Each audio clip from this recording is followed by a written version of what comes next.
Whew. I see you guys are masked up there. Excuse me. I was really happy. Obviously we're 1-0. And we talked all week just about coming out and making a statement. And I told the guys probably about a week and a half ago, maybe 2.5 weeks ago, I guess when camp broke, when we started working on Austin Peay, that we were going to come out and make a statement. And since I've been here, I felt like we haven't come out and exploded against anybody. We've, I don't want to say play down, but the big emphasis was today to come out and play up. And we were going to, show that we were a different football team and really make a statement to the country about who we are and what kind of weapons we have on, really all three phases of the game. Obviously, we had some guys, that didn't play today or were absent. I'm not going to talk about those guys.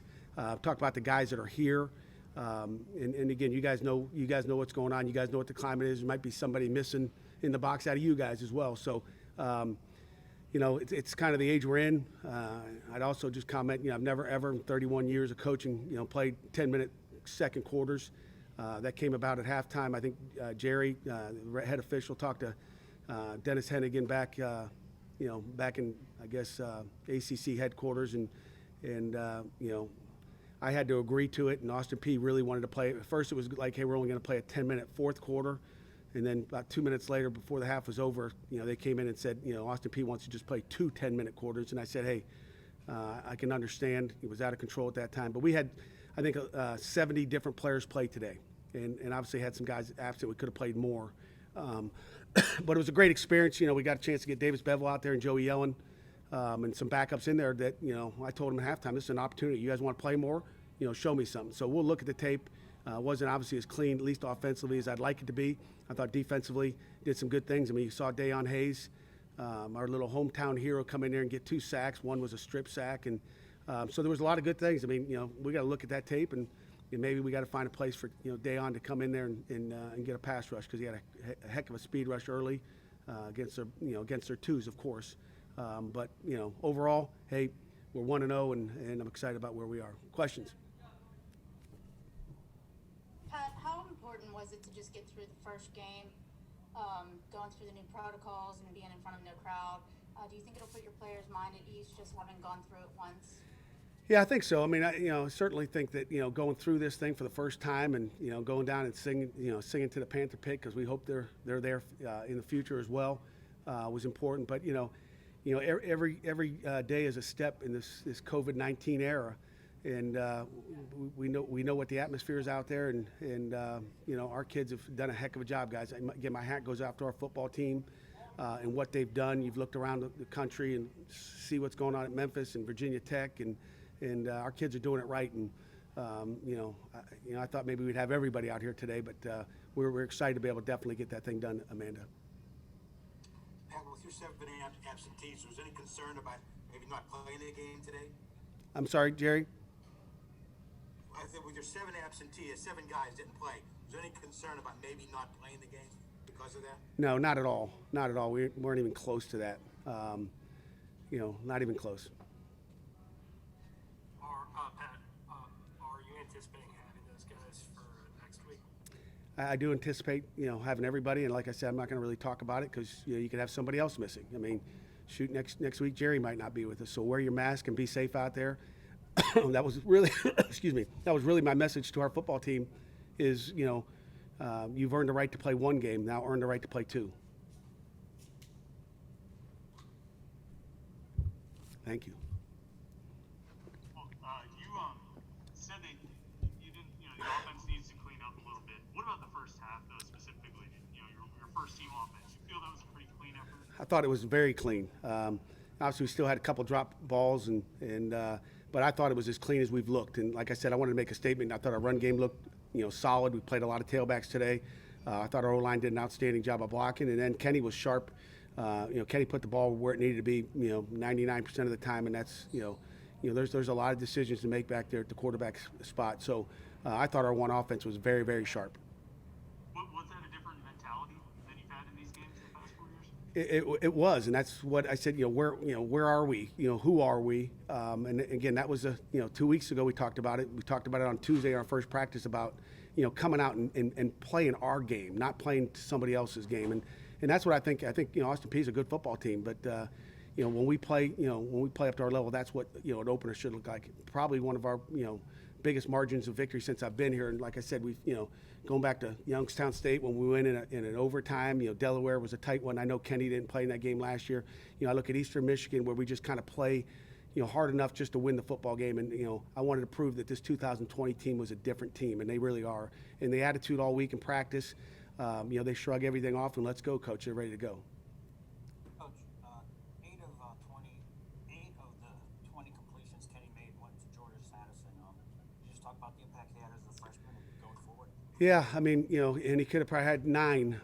So, I know he's, kicking himself in the butt. He's a good football player. I think I've given you guys a preview of what he could be, and I think he's only going to get better every down. I mean, the scary part is him back there catching the punts, and for a freshman to go back there and catch punts, I mean, as a head coach, that's the one thing that's a little scary, putting a guy back there. But he was, he was outstanding.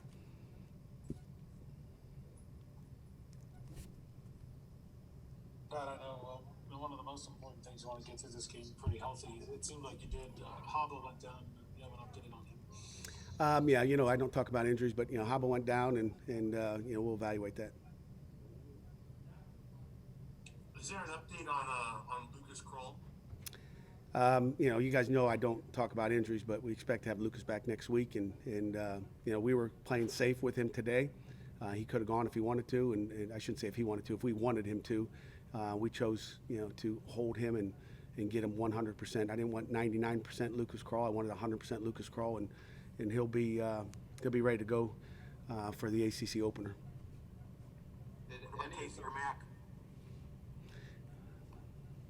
Tayseer Mack will be ready too. Hope. You guys ask a lot of injury questions. Did one running back kind of stick out more than the others today? You know what? I'm looking just at the sheet sitting in front of me.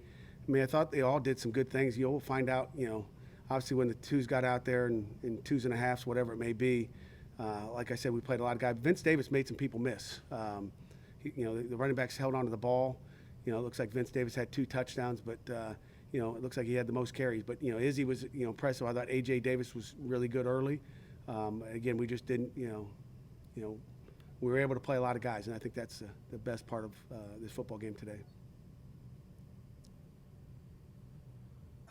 How about Kenny running the ball? He told me I'm gonna, if that shoulders of that guy turns, I'm taking it, and he did. So he's a guy that can run with the football. We got a lot of confidence in him. There might be more where that came from. Hey, Pat, I think you had talked some of that point to show that this team is different, as far as how it beats a lower level opponent by a lot in their first game. What to you are the biggest differences with this team compared to some of the previous ones you've had?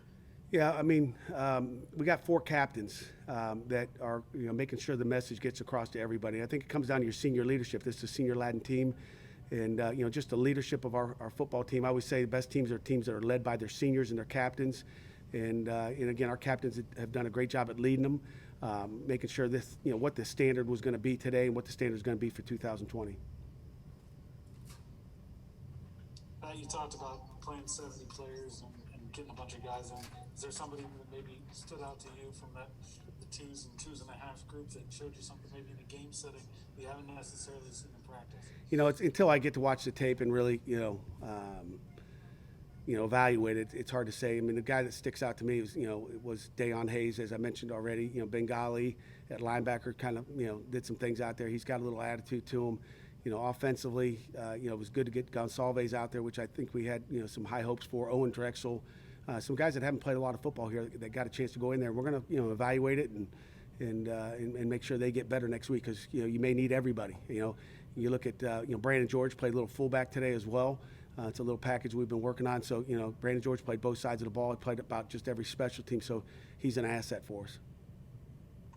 Coach, earlier this week you expressed your frustration with the testing process. Now that you've gone through a full game day experience with that process, obviously with what happening today what are your thoughts on the process as a whole? The process has worked, and we got to trust the process. We're going to listen to our doctors and listen to what goes on. So, again, I can't say there's frustration with the process because there is really no frustration with the process. It's the just waiting for test results and all that to come back. That's the hardest thing. But the process is a process. It's pretty simple. As far as what we do, it's just the 3 testing. It's like it becomes a major process, and UPMC and the CDC is put some protocols in that are outstanding in allowing our football team to play safely, and that's the most important thing. If we've got to go out there with 22 players, as long as we have 22 players playing safely, that's the most important thing because we know the climate out there, we know what's going on. And like I said, when games start getting canceled and you hear pregame that Virginia Tech has a problem down there, you just kind of look at each other like, hey, Pitt could be next, and we don't want to be next. And again, like I said, that was our message to our football team to go out there, tonight, go to your room, put your mask on, and do things the right way because everybody's susceptible. Anything can happen, and we want to make sure that doesn't happen to the Pitt Panthers. Pat, you had Kenny that he had obviously had a big game today, but how did you feel about his approach to the entire week? Just as a leader, I've heard a lot about how he's been helping young players like Jordan Addison. He connected twice big time for DJ. He just got there. The whole game and managed everything as a leader. He did a great job. I mean, you don't go out there and be that explosive. We wanted to be explosive. He was explosive. Some of the things we did, in the passing game, we're going to open up our run game. He was on fire, and again, he led our offense. He's the key to our offense. He's a captain, but he's been a leader for the last 3 years, and again, he's going to be a great leader now as a captain and a quarterback. He did an outstanding job. I don't know if he could have played any better than Kenny Pickett played today.